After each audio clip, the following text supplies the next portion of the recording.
La mauvaise nouvelle, voilà, on pourrait presque présenter l'éveil, et je parle même pas de la réalisation du soi, on pourrait presque présenter l'éveil comme étant la mauvaise nouvelle. Pourquoi? Parce que une fois qu'il y a eu la reconnaissance de ce que nous sommes, on ne peut plus s'illusionner, on ne peut plus se mentir, on n'arriverait plus à se faire croire qu'il y a quelque chose à atteindre plus tard. Donc naturellement, comme vous ne pouvez plus vous illusionner, tout l'émotionnel va remonter. Tout ce que l'on peut souhaiter, c'est que cet émotionnel remonte progressivement. Il n'est jamais aussi confortable, de toute manière, que de s'établir très progressivement, de se laisser glisser, comme on dit, dans la réalisation que tout est maintenant. Voilà pourquoi je partage sur l'énéagramme. Ce n'est pas une obligation, mais qu'on le veuille ou non, à un moment donné, toute l'histoire, tout l'émotionnel, tous les programmes du personnage, de l'histoire, ça va remonter. Ça va être mis en lumière, pour le dire ainsi. Et donc, ça peut être très inconfortable. Et je pense qu'il ne faut pas confondre des petits moments, des petites lueurs d'éveil, où vous êtes en forêt, où vous regardez un paysage, où tout va bien, avec le fait de se rendre compte que réellement, il n'y a absolument rien d'autre à vivre que maintenant. Si vous pensez qu'il y a autre chose à vivre que maintenant, faites-le de bon cœur. Personne ne vous demande rien du tout. En revanche, quand vous avez découvert, par une observation fine, pour le dire ainsi, que vous ne découvrirez jamais qui vous êtes, que vous êtes toujours finalement une conscience en amont de ce qui apparaît, que cette conscience, même si elle est une avec ce qui apparaît, en tant que conscience, elle ne dépend pas de ce qui est perçu. À ce moment-là, tous les enjeux du personnage vont disparaître. Et donc, il y aura des étapes qui ne seront probablement pas simples. Et j'espère tellement me tromper. J'espère tellement que ça sera confortable. J'ai du mal à me dire à un moment donné qu'on peut parler d'éveil ou de réalisation du soi, de ce que nous sommes, sans évoquer le fait que c'est un clash radical.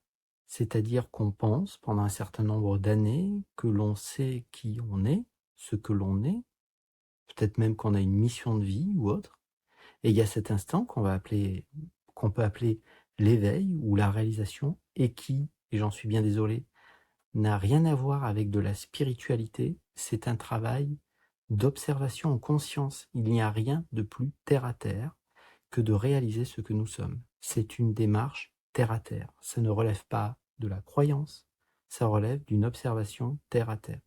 Où suis-je? D'où émergent mes pensées? D'où émergent ces sensations que je pourrais appeler sensations corporelles? Est-ce que je suis séparé de mon mental? Si oui, où est le mental? Si je ne suis pas séparé du mental, où est le mental? Où est les limites du corps? Est-ce qu'il y a une limite entre ce qui perçoit et ce qui est perçu? Est-ce qu'il y a une réelle séparation ou non? C'est des questions de cet ordre-là qui sont, d'une certaine manière, saugrenues pour un mental analytique. Donc, c'est un travail d'investigation personnelle. Souvent, on va avoir besoin d'un coup de main. Certains d'entre nous, on va même passer du temps à... C'est pas le chemin que j'ai pris en satsang ou autre. À un moment donné, rien ne remplacera cette présence à vous-même. Voilà. Jusqu'à vous rendre compte qu'il n'y a rien à faire pour être, il n'y a rien à faire pour ressentir le corps, c'est déjà là. Mais réellement, quand tous les enjeux du personnage s'effondrent, ça ne veut pas dire que naturellement, spontanément, il n'y a pas une action qui est peut-être tout à fait adaptée dans le monde.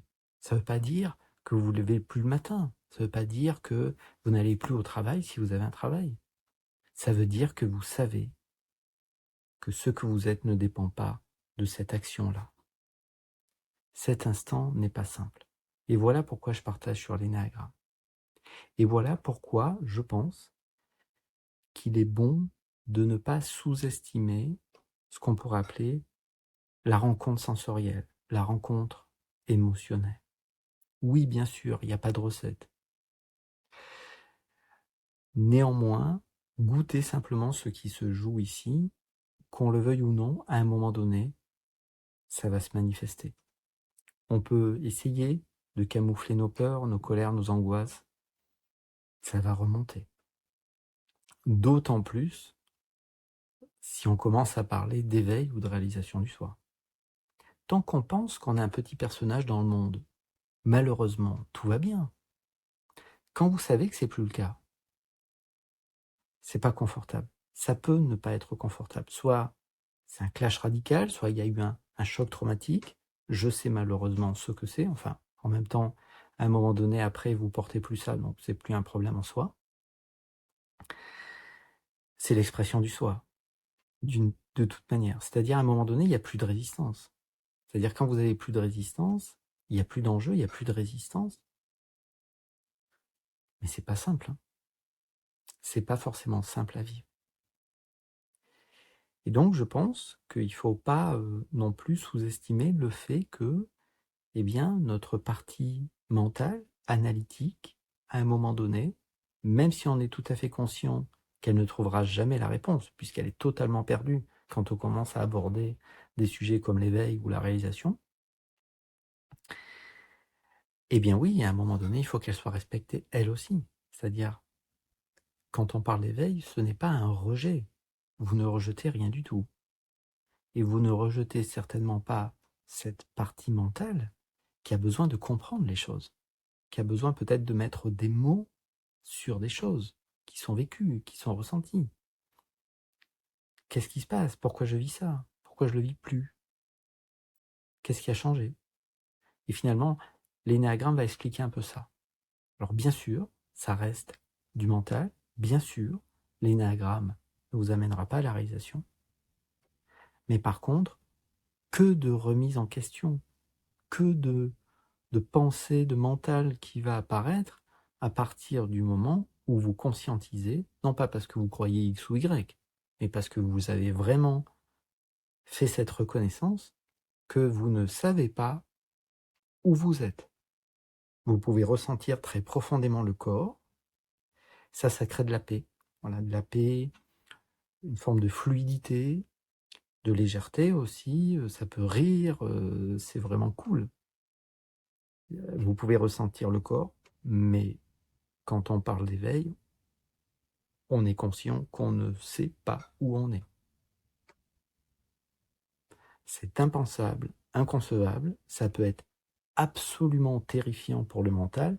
Voilà pourquoi c'est si important, peut-être encore une fois, de passer par le ressenti, parce que ce fait de se localiser ou de se donner l'illusion qu'on est localisé dans l'espace, c'est pas mal.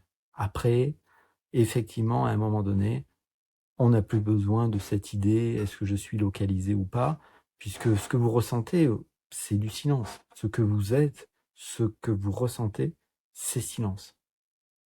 Mais c'est pas du tout quelque chose d'écrasant, hein. C'est pas du tout quelque chose qui a besoin d'ailleurs de prendre une quelconque place dans le monde. Vous avez souvent du mal à garder ça pour vous, parce que c'est ce qu'on recherche tous, cette non-résistance, cette prise de conscience, elle est folle, qui a absolument rien à faire plus tard.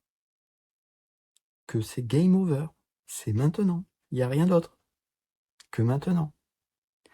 Et donc je peux toujours essayer de m'illusionner, à me faire croire que je vais encore atteindre un petit objectif, un truc plus tard. C'est du business, au bout d'un moment ça disparaît ça. Donc c'est pas évident. Vous essayez d'en parler parce que c'est quand même ce qu'on recherche tous. Même si vous essayez d'influencer personne, ça ne vous intéresse pas d'influencer quiconque. L'idée du libre arbitre a disparu aussi. L'idée de se développer a disparu complètement aussi. C'est vraiment, et ça vous l'avez déjà entendu, mais je vous le dis, c'est vraiment pas quelque chose en plus. Il y a tellement de choses qui disparaissent avec, potentiellement, hein, qui disparaissent avec le fait d'être établi dans maintenant. Il y a tellement de choses qui disparaissent. tellement de choses qui étaient kiffants pour le personnage, qui a été reconnu comme une illusion. C'est la fin du rêve du personnage, la fin du rêve d'individualité, si vous préférez. Donc c'est plutôt beaucoup de choses en moins, et parmi les choses en moins, c'est la souffrance inutile, le drama inutile terminé.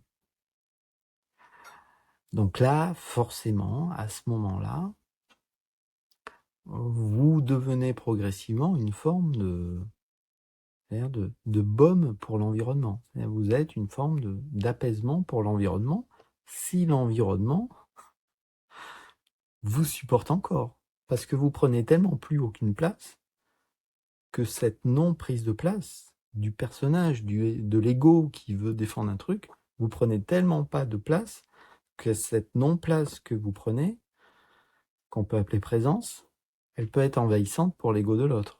Ça, c'est une évidence aussi. Donc on pourrait dire que ça peut éloigner certaines personnes, ça peut en rapprocher d'autres, puis d'une certaine manière, vous en moquez. Vous en moquez. Non pas que vous méprisez l'environnement, pas du tout. Vous respectez l'environnement. Mais voilà, pourquoi je voulais faire cette petite causerie sans importance, parce que j'ai absolument rien à vous apprendre, parce que vous êtes la conscience. Voilà. Et donc, c'est quand même, quand on vous présente ça, c'est la bonne nouvelle. Non, c'est pas, enfin, c'est une bonne nouvelle, ouais, si tu veux. Ça dépend pour qui, parce que pour le personnage, c'est chaotique. L'éveil, c'est chaotique. Voilà. Alors, attention, quand on parle d'éveil, je parle pas des colliers de fleurs, je parle pas de spiritualité, Oui, bien sûr, tous les courants spirituels à leur manière en parlent, sans aucun doute les religions à leur manière en parlent. Ok, il n'y a pas de problème. Mais après, tout s'effondre. Hein. C'est quand ça a glissé complet. J'étais encore en train j'avais 2-3 bouquins électroniques que j'étais en train de lire.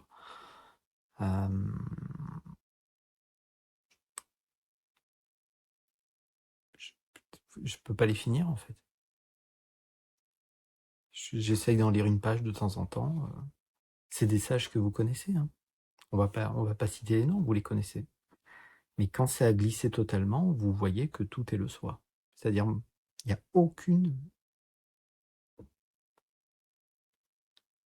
a plus aucune échelle de valeur. Vraiment. Et donc, ça ne veut pas dire que vous aimez tout, hein, sur le plan manifesté. Je prenais l'autre jour l'exemple, si par exemple vous avez votre collègue de travail, que vous trouvez qu'il a un comportement qui est dysfonctionnel, ça ne veut pas dire que vous l'aimez. Vous avez reconnu ce qui est en amont de la forme. Donc vous savez que le collègue de travail, c'est le soi. Donc vous aimez le soi, forcément, même si vous ne le dites pas. Par contre, l'expression du soi, eh bien, ça peut vouloir dire que ce qu'il fait, ça dit non. Donc aussi, il y a pas mal de concepts qui volent en éclats. Ça dit non depuis la paix, hein. Mais cette idée qu'il faut aimer, etc. L'amour, c'est être présent à ce qui est. Donc si vous êtes suffisamment présent à ce qui est sans le juger, vous reconnaissez par exemple le collègue de travail, que c'est le soi. Après, l'expression du soi, ça peut vouloir dire stop, c'est non. Et vous qui dites, pour le dire ainsi, pour jouer avec la dualité, vous qui dites c'est non, c'est stop, c'est aussi l'expression du soi. Donc c'est quelque chose qui est en dehors de l'idée de bien ou de mal. Bien sûr, vous ne faites pas de mal. Mais vous savez, un enfant bas âge, souvent ne fait pas de mal. Il ne défend pas toutes ces valeurs qu'un adulte connaît, du bien, du mal, etc. Et pourtant, il fait pas de mal, quoi. Donc vous défendez pas rien. Par contre, vous laissez pas marcher sur les pieds si ça doit pas laisser marcher sur les pieds, quoi. Ça, faut pouvoir le dire aussi. Donc c'est même pas un personnage spirituel, machin, c'est même pas ça, quoi. C'est pétillant, c'est maintenant. Et vous suivez maintenant. Il y a 15 minutes, je savais même pas que j'allais enregistrer ce moment. Peut-être à bientôt. Au revoir.